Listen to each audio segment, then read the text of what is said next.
Welcome back to the Speaking and Communicating podcast. I am your host, Roberta. If you are looking to improve your communication skills, both professionally and personally, this is the podcast you should be tuning into. And by the end of this episode, please remember to subscribe, give a rating, and a review.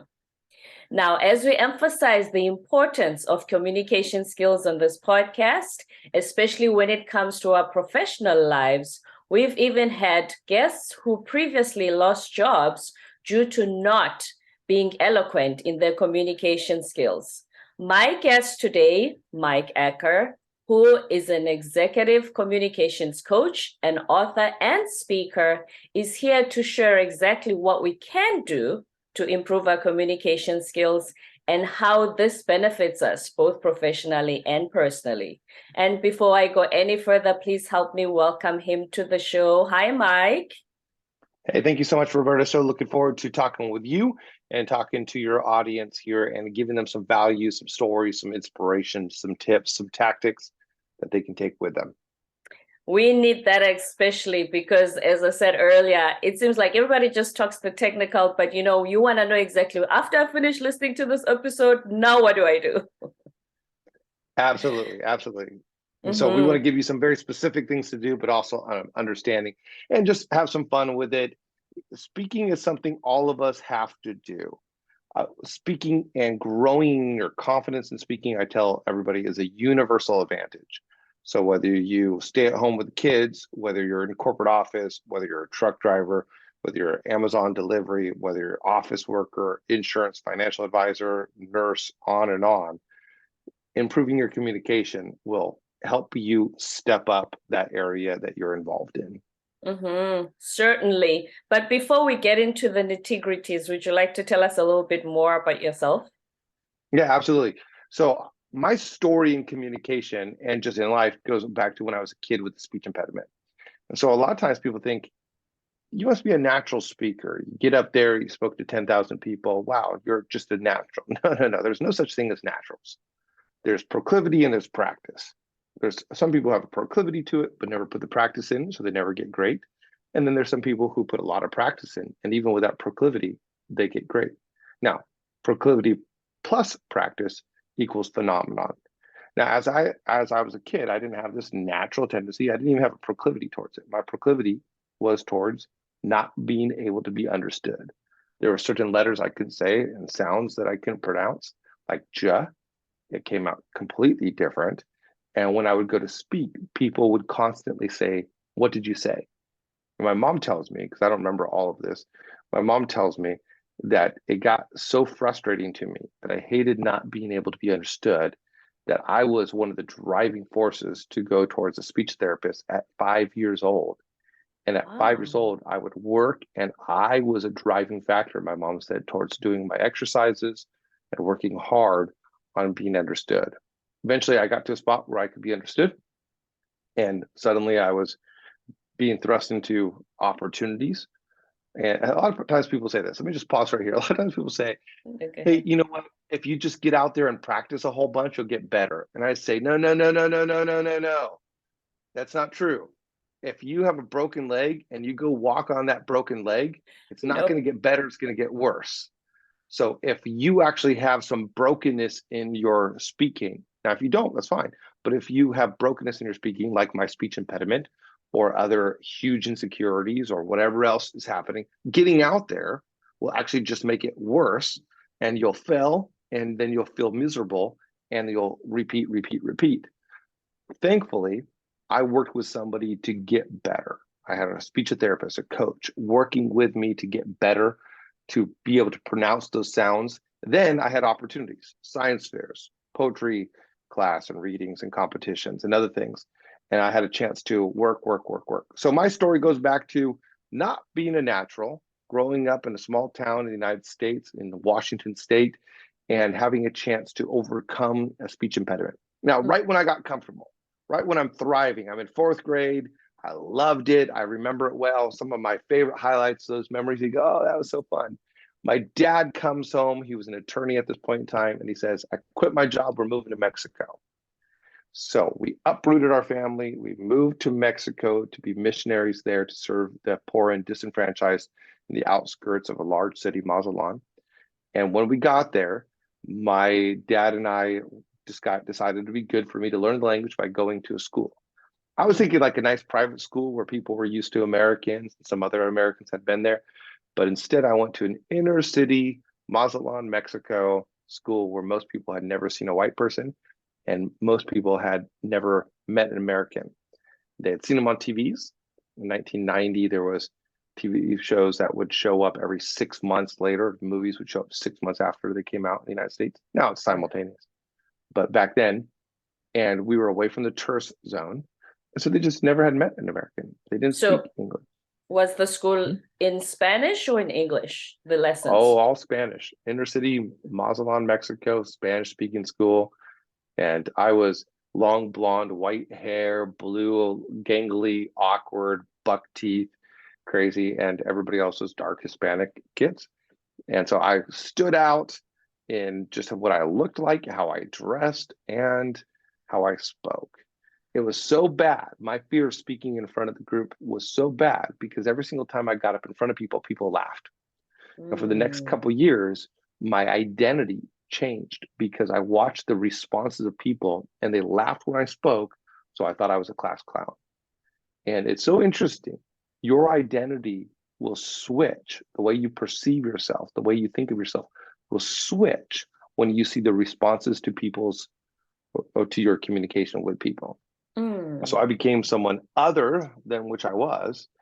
And it wasn't until about 9th grade that I was able to really feel like, hey, I could speak Spanish well enough. I get my point across there. I can be who I want to be, not who everybody is making me be. And finally got comfortable. In fact, by the time I left Mexico 7 years later to go to college in the United States, I was actually more Mexican than I was American in terms of culture. And I moved back to the United States and I went to college and I ended up going to a speaking career, speaking pathway, and coached people along the way. So I always tell people my story is one of someone with significant challenges, learning to overcome those challenges in communication and other challenges to become the person that I am today. It's given me an insight into others. It helps me understand what someone feels like an outsider, and it helps me feel, understand, empathize, and feel with people who feel like the odds can sometimes be stacked against them. But you know, your story is not as common as the usual person who says, "I'm afraid of speaking. I'm afraid to stand in front of people." You know, they were always in their environment. Nobody made fun of them. They were just never on the stage to begin with. What is that imagined fear, so to speak, do you think people have when it comes to speaking? Yeah, there's a couple. So one of the imagined fears is, what will people think about me? And so we feel confident off stage. I actually talk about this in several of my books and coaching programs that we have an idea of who we are. So imagine this. Imagine that you decide that you're going to buy a property in Montana, and you move to Montana and there's 1,000 acres and there's just a beautiful untouched 1,000 acres, and you buy 10 acres right in the middle. Now there's a fishing stream there. You build a fishing hut on it, and it's on kind of the corner of your property. There's some trees, so you build a tree fort for the kids over there, and it's kind of on your property. Then there's a big, huge pasture, and you build a barn or some horses. It's kind of on your property. And then you have a road that cuts through all the acreage to get to your property. Now, if I were to say, Roberto, where's your property? You would say, oh, it's from the road to the fishing hut, to the tree fort, to the barn. Now, you have an idea of your territory, of what is yours. Now, what happens when a massive developer comes in and starts plotting out land to develop houses? Yep. All of a sudden, you see someone come in and they're roping off part of what you thought was your land. In other words, you think they're encroaching on your territory. So here's what people do. Everyday life, I know who I am. I'm Mike. I'm this person. I'm the type of person who does this. And then I get up in front of people and everybody's encroaching on my space. And there's a fear of what they're taking away from you. There's a fear of what they're pushing into your boundaries. So what do you need to do if you're that landowner in Montana? you need to get a survey. You need to define your borders instead of just trusting what the land developer says your borders are. Because you might realize that actually that wasn't part of your territory. You thought it was, but it's not. You might realize that, yeah, indeed, they're taking away a full acre of your territory. And you need to define yourself instead of letting someone else define you. And one of the things that happens is when we stand up on stage, we often are wondering how people are defining us. Do they think I'm this? Instead of going, I know I'm this, do they think I'm this? Will they like what I have to say? Instead of saying, I know that what I have to say is valuable, we're wondering if they think it's valuable. So I say this again and again when I'm working with clients. It's actually in my book, Speak with Confidence. Label yourself before you wonder what labels people put on you. Please say that again. You define who you are. Label yourself before you wonder what labels people put on you. To your question, what fear do people have? They fear what labels people might be putting on them. They fear what criticism people might be leveling towards them. They fear what people might be thinking about them. They fear what value people might think is coming from that speaker. So instead of wondering what might be, decide what is. Now, don't just come up and go, I'm the most amazing, whatever it is that you are. No, we don't promote arrogance. Reason. No. Arrogance is a quick track towards not having nervousness, but also not connecting with your audience. True. Instead, you want to have grounded reason. I know I'm valuable because of this. I know that I have something good to say because of this. I know that I will do well because of this. So you have grounded reason to believe that what you're going to do is going to be said the way you want it to be coming across versus what you might be coming across as to the audience. So the first thing is the labels that you think they put on you. The second thing I've heard people say is the fear of being judged because when you were delivering your speech, you made a mistake, something went wrong. Isn't that what happens to all of us? And we still do it anyway? Yeah, it's about that perspective of being perfect, the fear of failing. There's a lot of different large fears that come in. And even to that first one, the labels, that's a sense of judgment, a fear of judgment. What will they judge? What will they come across? The second one, that fear of failing, is a sense of, am I going to do it well enough? Am I going to do it and measure up to my own expectations of myself? I know what I can do, but in this area, maybe I can't do it as well. We see this a lot in sports. And so, for example, my nephew is really good at football, really good. And he's really good at some other sports. But when we would put him in, now he's a grown guy, but when we would put him in a new sport and he would go try skiing, he wasn't natural. He didn't pick it up like that. And so as a result of that, he didn't want to do it because he was falling short of his own expectations. He was failing in his own mind. Even though he was brand new, he shouldn't be good at skiing. He was brand new. Of course, yeah. And a lot of people just feel like, well, because I've done well here and because I've done well here, when I get up in front, I should do well. I know I'm not going to do as well as other people. And so I'm falling short of my own expectations and my abilities. Or to your point, they're just failing. They feel like, I got stuck in all my words right there. And they do something like that. Which happens to all of us. Which happens to all of us. And instead of just brushing it off and moving on, and with confidence, they get stuck in that moment.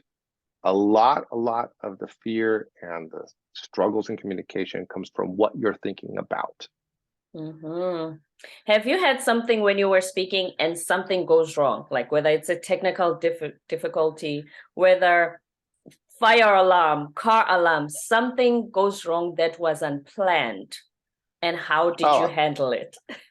1,000 times. My favorite one, though, actually happened to my dad. He was speaking in Mexico, and he was speaking to a group of people, and a drunk man came up and punched him right in the middle of a speech. So no. I've never had that happen, but but I have done that. I did preaching for years too, and I was preaching one time, and as I was preaching, I was telling the story about how Jesus interacted with a woman who may or may not have been a prostitute.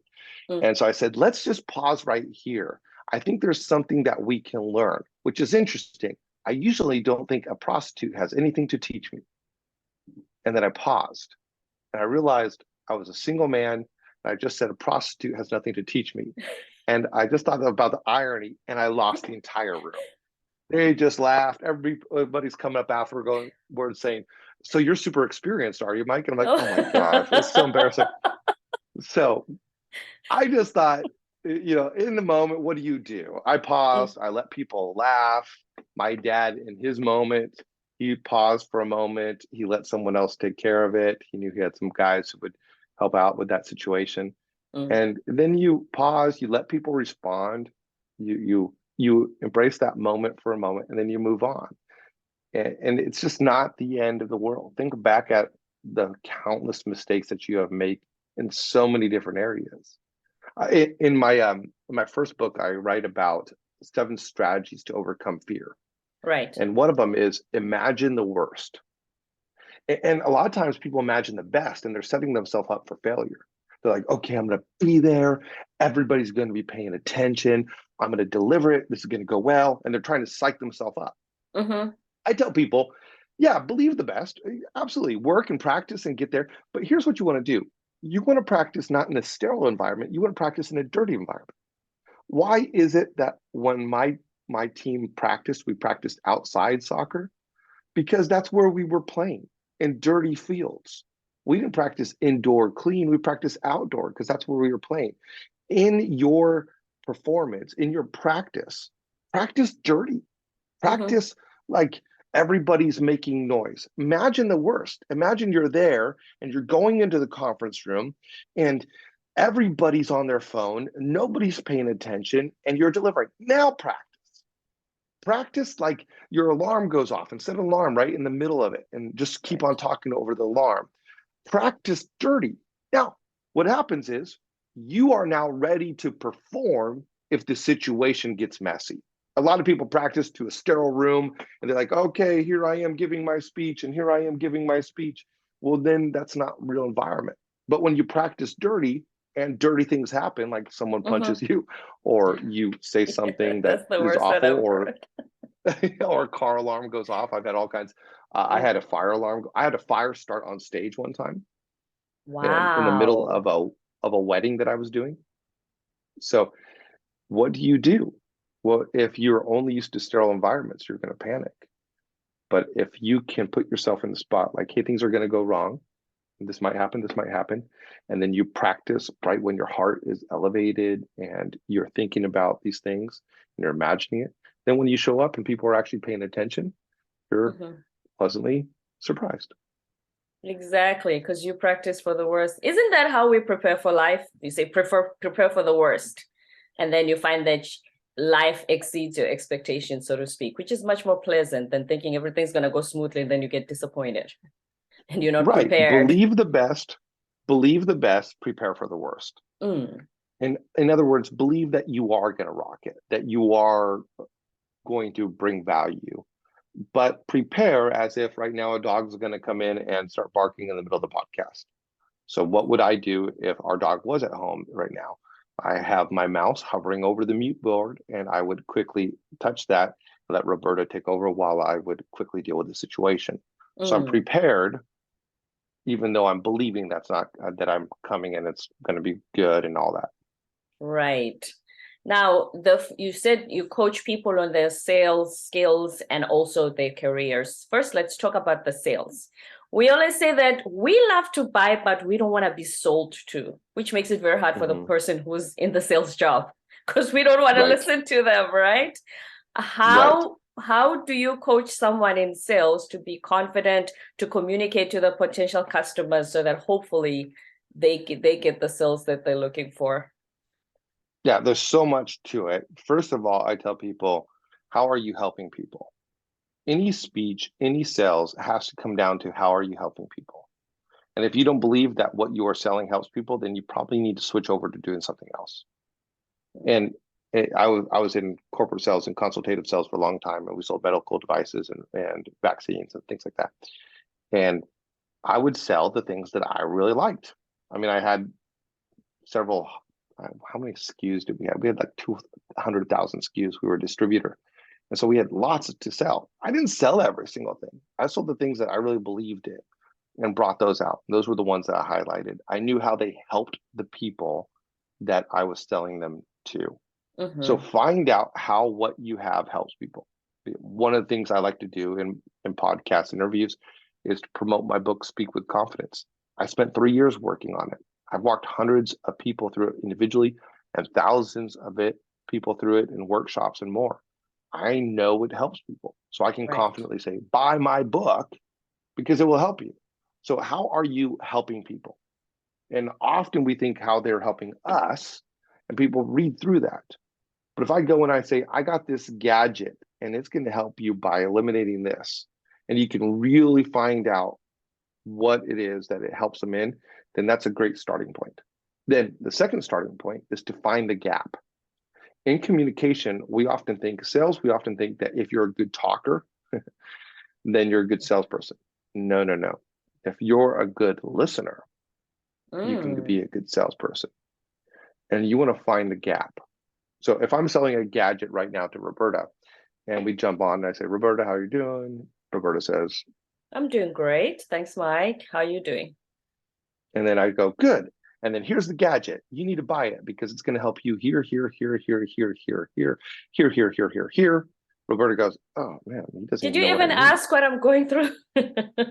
Right, right.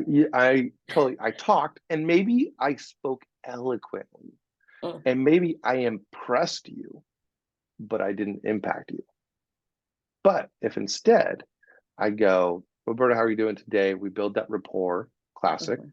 And then I go to the issue and I ask, how is your whatever working? And then I go through a system. So the system I write, I actually talk about this in my book on emotional intelligence. It's about empathizing, connecting. It's a classic system. And so it's where you ask a question, you listen, and then instead of responding, you acknowledge their heart. And then after you acknowledge their heart, you ask another question, you explore more. So this would Mm. be, for example, if you were buying a car, I might say, hey, welcome. We have the premier car place in such and such place in Montana. And what kind of car are you looking for? So there's my question. What would you say, Roberta, in this big situation? Um, a Lexus SUV. Perfect. Now, what a lot of people do at that point in time in the sales journey is that then they point down to their Lexus SUV. They point down to their product. Mm. Perfect. I have that. In fact, it's great. Da, da, da, da, da. Here's how it's going to help you. Here's how it's going to do great for you. But really, what you should do is you should acknowledge what they're looking for. Oh, okay. Lexus SUV. Those are nice, aren't they? And Mm. so I'm acknowledging what she has. And I like that they're reliable. I like that Toyota is known for, cheaper maintenance than the other reliable brands. And those are Perfect. my, and that's what's important to me. Perfect. And then I'd say, oh, that's important to you. Mm. That's great. Is there a reason? And I'm going to explore more. And I'm just going to keep on exploring. I want to understand really what she's looking for because I have 20 different Lexus SUVs. And maybe I bring her to the brand new one. Or maybe I look at her and think maybe I should bring her to the 2-year-old one. Or maybe I size up my audience and go, oh, this person right here, they're coming in jeans and an old t-shirt. I'm going to bring back to the 20-year-old one. And so often we're making judgments and we're bringing them straight towards the answer when we should repeat this: listen, acknowledge, explore, listen, acknowledge, explore, listen, acknowledge, explore, listen, acknowledge, explore. And then once we've listened, we've acknowledged, we've explored, once we find what the gap is, Roberta's looking for a 3-year-old SUV. The reason why is because she wants to be able to go off-road and I understand, then I could go, okay, I have 3 different SUVs that I think fit. 2 are Lexuses, but one is another brand. And I think this one is good because of this and this and this. And I show her, and then we continue this process. But it's not about talking, it's Mm-hmm. about interacting. Communication is not necessarily talking. Communication can be very slow on the amount or very small on the amount of words and very huge on the amount of listening. That's right. That's why when I first labeled the podcast, I called it the Speaking and Communicating podcast. And they said, isn't that the same thing? I said, no, speaking is one aspect of communicating. Yeah. Yeah, everyone speaks, but not everyone communicates. Hmm. Yeah, that's a big one. Everyone speaks, but not communicates. And then the second thing, let's talk about the career progression when it comes to communication. As I said, the foundation of this podcast was you get hired on your technical skills, but nobody tells you that to climb the corporate ladder, the communication skills are just going to be as crucial. But then when you do get promoted on your technical skills, you suddenly think, I need to manage people and talk to people and delegate and resolve conflict. I just want to do my job. Yeah. So what then? So let me reinforce this to the entire audience by saying this. And if you're watching me and watching the YouTube portion of Roberta's show, you'll see that on one hand, I'm raising up my right hand. And this is leadership on the right hand. Meanwhile, my communication is low.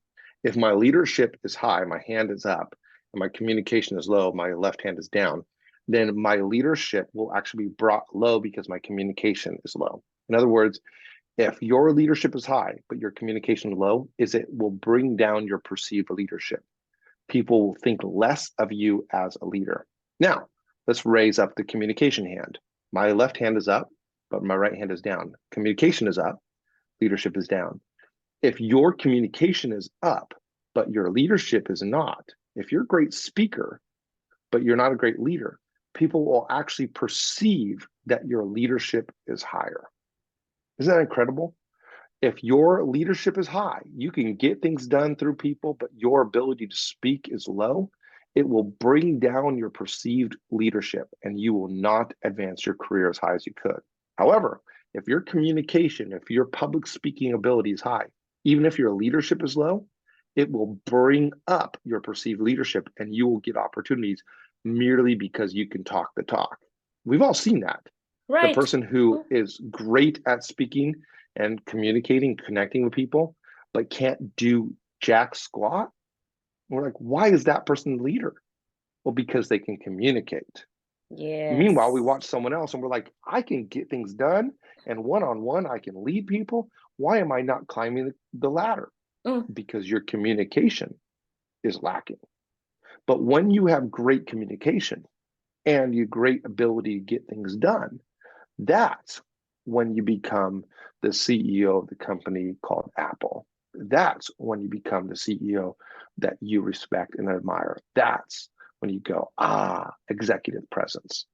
So you need both the ability to get things done, and those who have great ability to talk and such, sometimes they just ride on that. Others, they got great leadership, but they don't have great communication. I've seen this again and again and again. I had one guy come to me, oh my goodness, it's a train wreck. This is gonna be good. This guy shows up and he's like, hey, I want to do a consultation with you. I do some free consultations. And he jumps on the consultation with me. This is several years back. And he goes, Mike, I just don't know why I can't get hired. And get a raise, get promoted. And he says, I work at Amazon. I do this and this. And he goes through his experience and his education, and it's amazing. Like, we're talking like top-notch education. We're talking top-notch experience of what he knows and how he does it. But as he's going through, I don't know why I can't get promoted. I don't know why.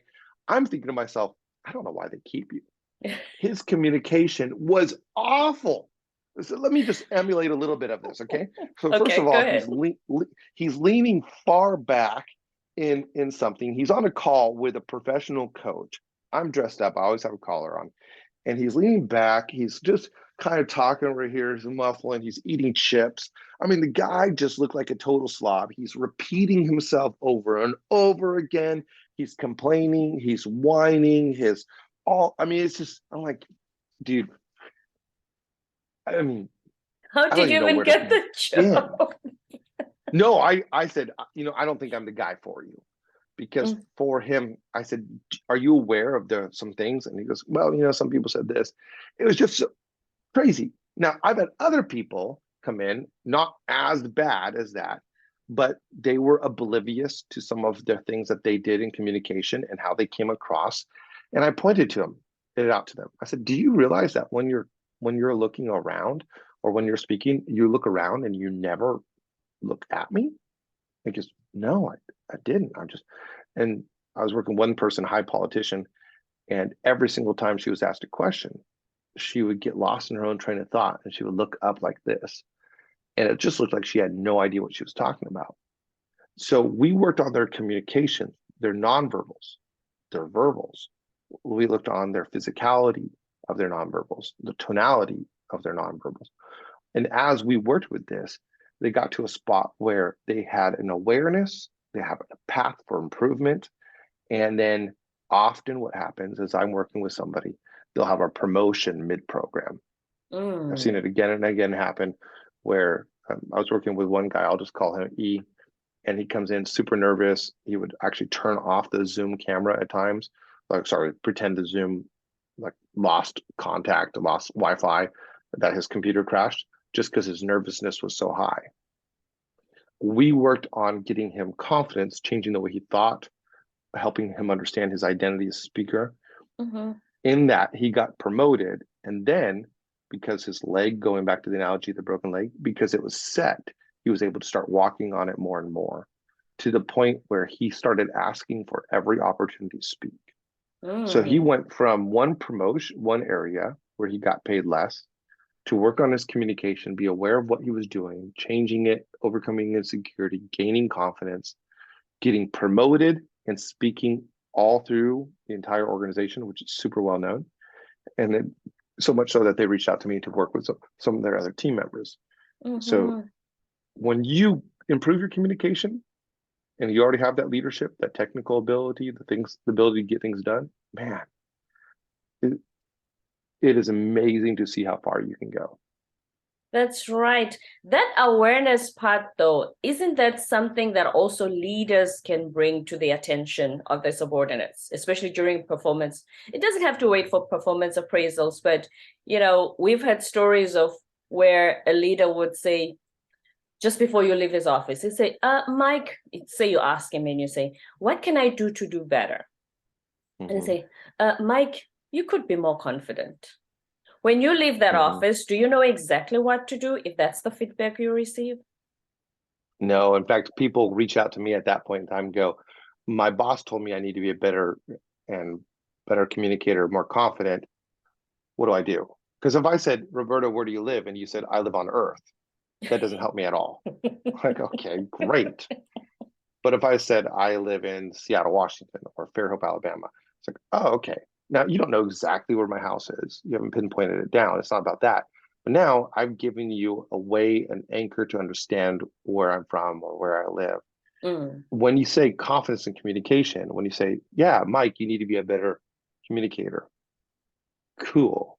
That's saying you need to live on Earth. Or Mike, you need to have more confidence. Great, thank you. I need to live on Earth. What is it I need to do? So people come to me and go, this is what my boss said. And what do I do? And to be fair to the boss doesn't know either. Everybody that looks like a human is from Earth. So you need to live on Earth. You need to get better. Okay, great. What does that mean? What does that mean? And really, even in confidence and communication, it actually comes from three sources. And so this is actually the main thrust of my book, Speak with Confidence. And I published it through Wiley, big, huge publisher, does Patrick Lencioni and stuff. And the big framework is this: confidence and communication. If you want to be more confident, here's where it comes from: your speaker identity, your messaging, what you're saying, and then how you say it, your skills. And so you can actually dissect and go, oh, actually, I'm really bad at this, or I'm really bad at this, and I'm really bad at this. Okay, which one do I need to work on? And then you can break it down. And you can break down the subparts. You're not anchored on your identity, or you're bad at impromptu messaging, or you ramble in your messaging, or you don't take pauses in your skills. And now you've demystified, you need to become a more confident communicator. Now, I will say this too. In the business world, we often don't give people advice on their communication because it feels too personal. So if I say, Roberta, I've noticed that you always arrive late. Okay, you don't feel like, oh my gosh, Mike just said that I'm this type of person. No, you're like, okay, that's true, that's fair. I'm I'm a not little bit of a late punctual. person. Yeah. Okay, I can get better. Uh, Or if I say you don't turn your work in on time, okay, it's fair. And we can separate that. We don't see it as part of our identity. We just see it as something we do at work. But if I say, John, you're not a great communicator. What? You just told me I'm not a good person. I mean, people take it oh so personal. no. And so we tend to not do that because we feel like it's like saying you smell bad. Or you Or don't know how you you do your job. Sometimes is that how they interpret it? no, they personalize it more. So job is like, Mm, okay, I don't know how to do my job. You're actually right. I'm really bad at spreadsheets. I'm sorry. I'll work on it. Teach me the right. technical skill. But we don't see communication often as a technical skill. We think of it as a personal attribute.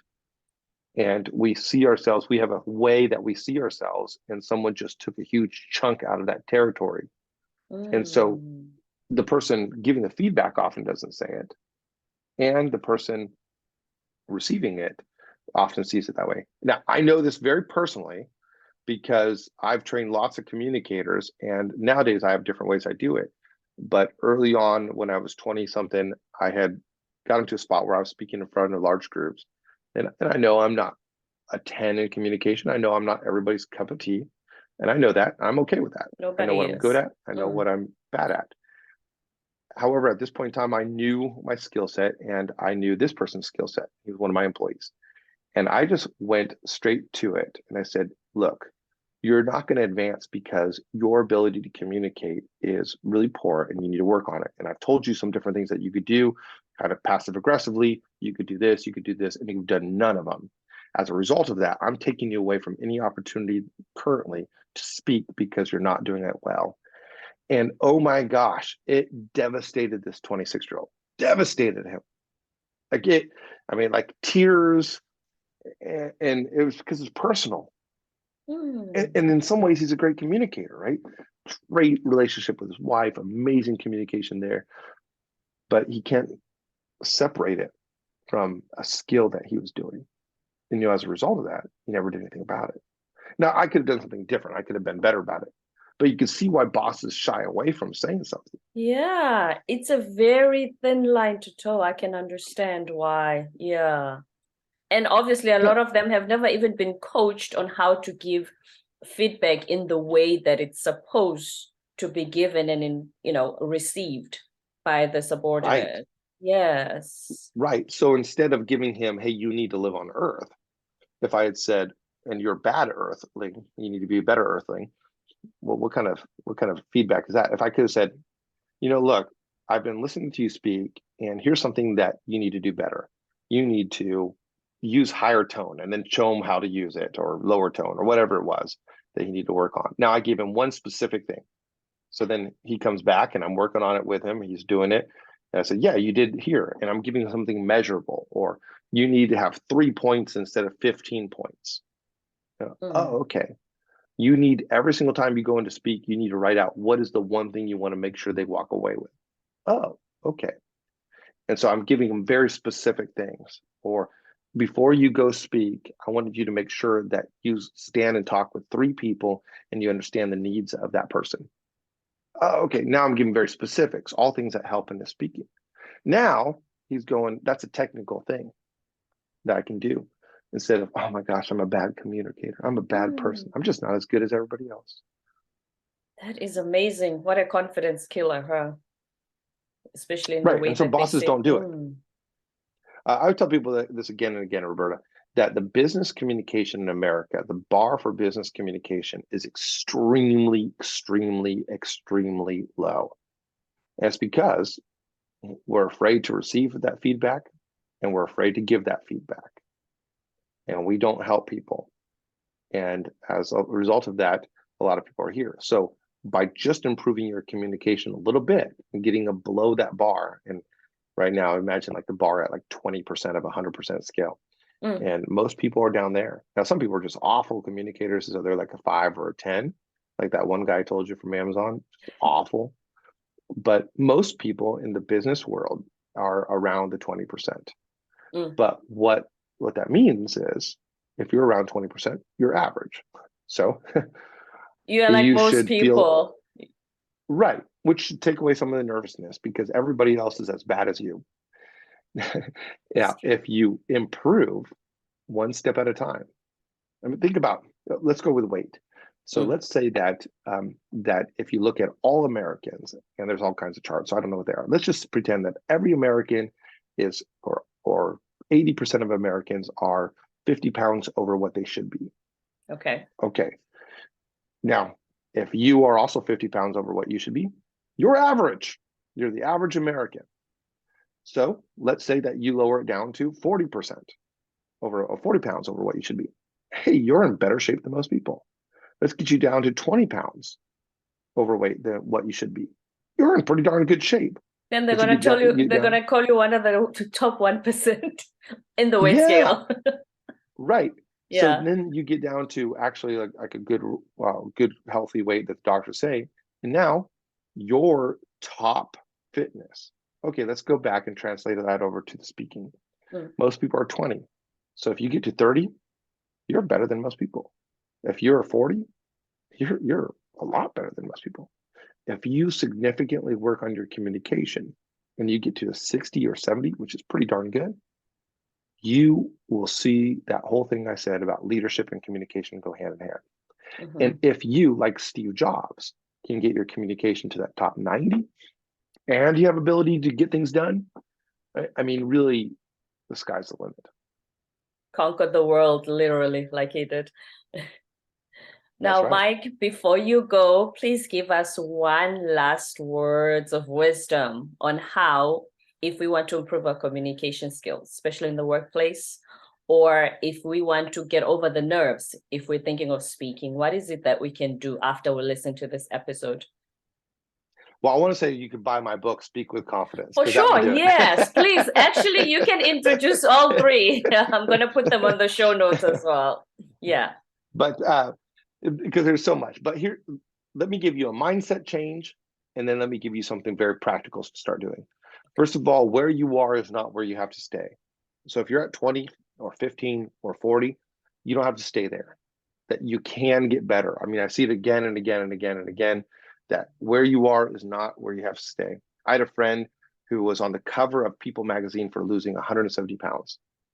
And the reason why she never lost pounds for years was because she just thought she couldn't. And then she went to Scotland. She walked around Scotland a whole bunch. This is all in People magazine, so I'm not sharing any secret.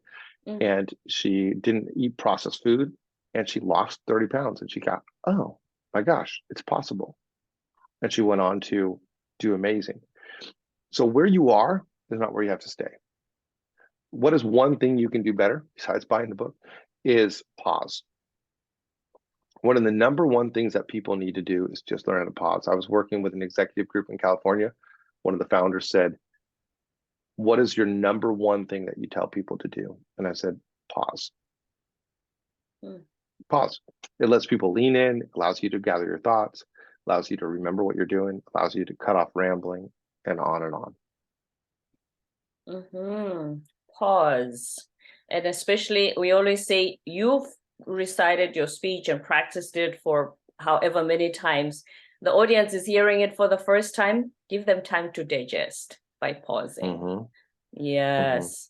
Now give us, so your three books, give us the titles and the summary of what each book covers, and I'll put it on the show notes as well. Yeah, absolutely. So I actually have something like 16 books with workbooks, but I'll just mention the newest one that came out, Speak with Confidence. And that one's published through Wiley. It's all about a framework for you to understand and demystify confidence and communication. It's really more than just speaking. It can be confidence in life. Speak with Confidence just came out in December. Another one that I mentioned was Connect Through Emotional Intelligence. And that's Yes. really about building relationships. And it's been super popular on Amazon this month. And then Speak with No Fear has well over 1,000 ratings on all its different platforms. It's the top rated book in the world on overcoming fear of speaking. And the second edition came out last year, and it has about 150 ratings. So there's Audible book on that and all kinds of different ones. But those 3 books, huge way for you to jump up in 2023. 16 books authored. That's amazing. Mike Acker, thank you so much for being on our show today. This has been amazing. I appreciate you. Hey, thank you so much. Yeah, thank you so much. I really appreciate it, Roberta. And to all of the audience, thank you so much for being a part and listening to Roberta's show and for having me on it as well. Thank you. It's been a pleasure. Mike Acker, the Executive Communications Coach, author, and speaker. Please make sure that you like and subscribe and give a rating on iTunes, and we'll be with you next time.